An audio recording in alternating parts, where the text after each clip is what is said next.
সুদানের আবেই এলাকায় দায়িত্ব পালনরত অবস্থায় সন্ত্রাসীদের নৃশংস ড্রোন হামলায় প্রাণ হারানো ৬ বাংলাদেশি শান্তিরক্ষীর রাষ্ট্রীয় মর্যাদায় শেষ বিদায় জানানো হয়েছে। ঢাকা সেনানিবাসের কেন্দ্রীয় মসজিদ প্রাঙ্গণ পরিণত হয় শোকের ভারে নত এক আবেগঘন প্রাঙ্গণে, যেখানে একদিকে গভীর বেদনা, অন্যদিকে আত্মত্যাগের গর্ব নীরবে মিশেছিল অশ্রুতে। ১৩ ডিসেম্বর নৃশংস হামলায় প্রাণ হারান ৬ জন। তাদের মধ্যে ছিলেন নাটোর জেলার কর্পোরাল মোহাম্মদ মাসুদ রানা, রাজবাড়ীর সৈনিক শামীম রেজা, কুড়িগ্রামের সৈনিক মোহাম্মদ মমিনুল ইসলাম ও শান্ত মণ্ডল।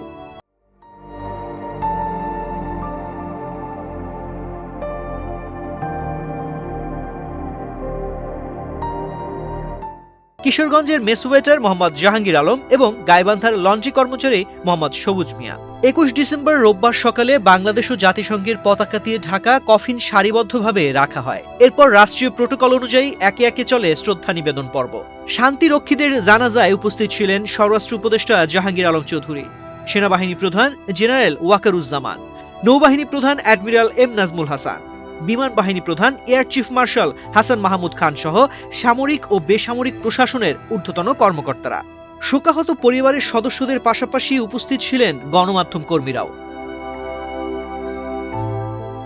জানাজার পূর্ব মুহূর্তে শহীদ শান্তিরক্ষীদের সংক্ষিপ্ত জীবন বৃত্তান্ত পাঠ করা হলে পুরো পরিবেশ ভারী হয়ে ওঠে। জাতির শান্তির জন্য দেশের সীমানা পেরিয়ে যাওয়া এই ৬ সন্তানের আত্মত্যাগ স্মরণ করতে গিয়ে অনেকের চোখেই অশ্রুসজল হয়ে ওঠেন। তাদের স্বজনদের কণ্ঠে উঠে আসে গর্বের পাশাপাশি অপূরণীয় শূন্যতার কথা।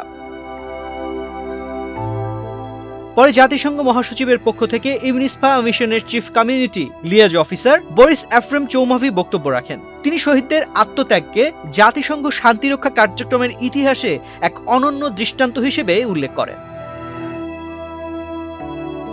প্রধান উপদেষ্টার পক্ষ থেকে তার সামরিক সচিব পুষ্পস্তবক অর্পণ করে জাতির পক্ষ থেকে শ্রদ্ধা জানান।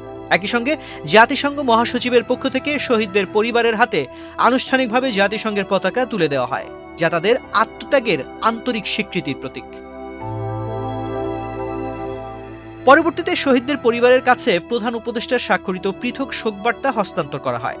উল্লেখ্য, এই ঘৃণ্য ড্রোন হামলায় ৬ জন শান্তিরক্ষী শহীদ হওয়ার পাশাপাশি আরও ৯ জন আহত হন। তাদের মধ্যে ৮ জন বর্তমানে কেনিয়ার নাইরোবিতে অবস্থিত আগা খান ইউনিভার্সিটি হাসপাতালে লেভেল ৩ সুবিধায় চিকিৎসাধীন রয়েছেন। সংশ্লিষ্ট সূত্র জানায় সবাই এখন শঙ্কামুক্ত। এই ঘটনার পর বাংলাদেশ সরকার ও জাতিসংঘের ঊর্ধ্বতন মহল কঠোর ভাষায় নিন্দা জানায়।